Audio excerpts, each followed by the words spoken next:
मंडळी, गोष्ट 380 वर्षापूर्वीची आहे. होय, आपल्या लाडक्या छत्रपती शिवाजी महाराज यांच्या काळातील आणि हो, त्यांच्याशीच संबंधित तोरणागडावर स्वराज्याचे तोरण बांधणारे शिवराय, शाहिस्तेखानाची बोटे छाटणारे शिवराय, अफजल खानाचा कोथळा बाहेर काढणारे शिवराय, औरंगजेबाला भर दरबारात सुनावणारे आणि त्यांनी दगाफटका करताच त्याच्या हातावर तुरी देऊन निसटणारे शिवराय. याच शिवरायांची वज्रदेहातील सॉफ्ट बाजू बुलढाणा जिल्ह्यातील चिखली तालुक्यातील करवंड या गावामध्ये आहे. होय, राणी गुणवंताबाई साहेब, छत्रपती शिवाजी महाराज यांच्या 8व्या पत्नी. कोण आहेत त्या आणि काय आहे करवंड महोत्सव, जाणून घेऊया वायफाय टॉक्सच्या माध्यमातून. नमस्कार, मी प्राध्यापक राजेंद्र घोराडे आपलं स्वागत करतो वायफाय टॉक्समध्ये. काही माती फक्त पीक देत नाही, तर काही माती इतिहास घडवते. बुलढाण्याच्या चिखली तालुक्यातील करवंड गावची माती अशीच होती. या मातीने एक असं फूल जन्माला घातलं जे पुढे छत्रपतींच्या राजमहालात जाऊन फुलणार होतं. होय, मी बोलतोय छत्रपती शिवाजी महाराज यांच्या पत्नी राणीसाहेब गुणवंताबाई यांच्याबद्दल. चिखली विधानसभा मतदारसंघाच्या आमदार सौ श्वेता महाले पाटील यांनी आणि चिखली विधानसभा मतदारसंघातील काही सुज्ञ मंडळींनी मिळून छत्रपती शिवाजी महाराज यांचा 15 एप्रिल 1656 रोजी झालेला विवाह आणि त्या विवाहाच्या स्मृती पुन्हा जागृत करण्यासाठी करवंड महोत्सव सुरू केला. त्या अनुषंगाने वायफाय टॉक्सची टीम करवंड येथे गेली होती. आम्हाला जे आढळलं ते अगदी काव्यमय होतं. ज्या अंगणात तेव्हा बाळ गुणवंताबाई धावायच्या, त्यांच्या पायातील तोरड्यांचा आवाज त्या मातीत इतका मिसळून जायचा की गावच जणू त्यांच्या स्वागताला उठून उभं राहायचं. हा आवाज म्हणजे त्या गावाची धडधड होती. हा आवाज म्हणजे त्या करवंडच्या मातीचं गाणं होतं. राणीसाहेब गुणवंताबाई साहेब यांचं बालपण म्हणजे या मातीशी केलेला करार होता की मी कुठेही गेले तरी माझं मन इथेच राहील. त्या काळात सरदार घराण्याच्या लेकी सोन्या चांदीनं मडलेल्या नसायच्या. त्या मातीच्या रंगात न्हालेल्या असायच्या, त्या मातीच्या रंगात रंगलेल्या असायच्या. गुणवंताबाईची वेशभूषा साधी होती, पण त्यातून एक वेगळीच भव्यता ओसंडत होती. ती भव्यता म्हणजे मराठी स्त्रीचा स्वाभिमान. ती भव्यता म्हणजे करवंडच्या लेकीचं रूप. पहाटेच्या 4 वाजता जेव्हा गाव अजूनही स्वप्नात राहत होतं, गुणवंताबाई उठायच्या. अंगणातल्या महादेवाच्या पिंडीला त्यांनी रोज जपलं. ते शिवलिंग म्हणजे त्यांच्यासाठी फक्त दगड नव्हता, तो त्यांचा सखा होता, त्यांचा विश्वास होता, त्यांच्या मनातील गुपित ज्याला माहिती होतं असं ते महादेवाचं शिवलिंग.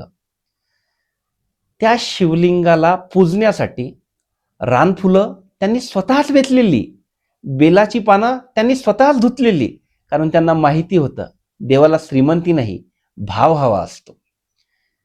त्या क्षणी त्या गुणवंताबाई काय मागत होत्या? कदाचित काहीच नाही, कदाचित सगळंच. त्यांनी शिवलिंगाला मिठी मारली असावी, आणि ती मिठी म्हणजे एका लेकीची आईप्रती असलेली ओढ होती. ती मिठी म्हणजे मातीशी असलेलं त्यांचं शेवटचं नातं होतं, कारण हे घर सोडण्याचा त्यांचा क्षण जवळ येत होता. त्या शिवलिंगाने ते सगळं शांतपणे पाहिलं आणि सोसलं, जसं महादेव नेहमीच सोसतात. सरदार इंगळे करवंडचे सरदार बाहेर ते करारी होते, कठोर होते, पण गुणवंताबाईसाठी ते फक्त बाबा होते. त्यांनी लेकीला शस्त्र शिकवलं नसेल कदाचित, पण मन कसं ताठ ठेवायचं ते शिकवलं. त्यांनी लेकीला राजकारण शिकवलं नसेल कदाचित, पण माणूस कसा ओळखायचा ते शिकवलं. त्या दिवशी त्यांच्या बाबांनी 1 मूठ माती लेकीच्या उंजळीत दिली असेल आणि म्हटलं असेल, जा, पण विसरू नको ही माती तुझी आहे. तू कुठेही जा, करवंड तुझ्यात जगेल. 15 एप्रिल 1656 पालखी तयार आहे.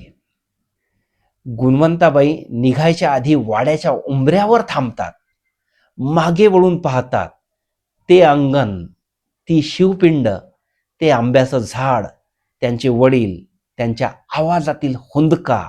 पण त्या उंबऱ्यावर उभ्या राहिल्या तेव्हा त्यांना माहिती होतं हे अंगण आता रोज नसेल, हा महादेव आता रोज नसेल, बाबांचा हात आता रोज नसेल, पण करवणची ही माती ती त्यांच्या पायाला लागलेली होती, ती त्यांच्या श्वासात मिसळलेली होती, ती कधीच त्यांच्यापासून वेगळी होणार नव्हती.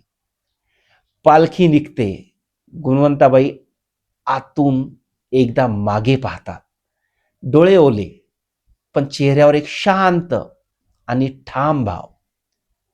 करवणची लेक आज राणी होणार होती, पण आधी ती फक्त एक मुलगी होती. इतिहासाने राण्यांचे महाल सांगितले, पण त्यांची माती विसरला.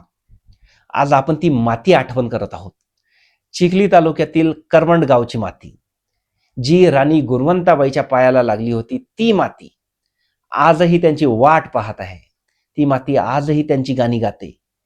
इतिहासाच्या त्या सुवर्ण क्षणांना पुन्हा एकदा उजळा देण्यासाठी करवणच्या पवित्र मातीत पुन्हा घुमणार आहे शिवकालीन वैभव. सुमारे 370 वर्षापूर्वी छत्रपती शिवाजी महाराज यांच्या सहचारिणी राणी गुणवंताबाई यांच्या स्मृतींना अभिवादन करण्यासाठी. दिनांक आहे 15 व 16 एप्रिल 2026. ठिकाण आहे करवंड, तालुका चिखली, जिल्हा बुलढाणा. येथे भव्य करवंड महोत्सव आयोजित करण्यात आला आहे. हा महोत्सव म्हणजे केवळ उत्सव नाही, तर आपल्या इतिहासाशी, संस्कृतीशी आणि स्वराज्याच्या अभिमानाशी जोडणारा एक पवित्र सोहळा आहे. चला आपण सर्वजण एकत्र येऊन या ऐतिहासिक स्मृतींना उजाळा देऊया आणि आपल्या पुढील पिढीला हा वारसा अभिमानाने दाखवूया. धन्यवाद.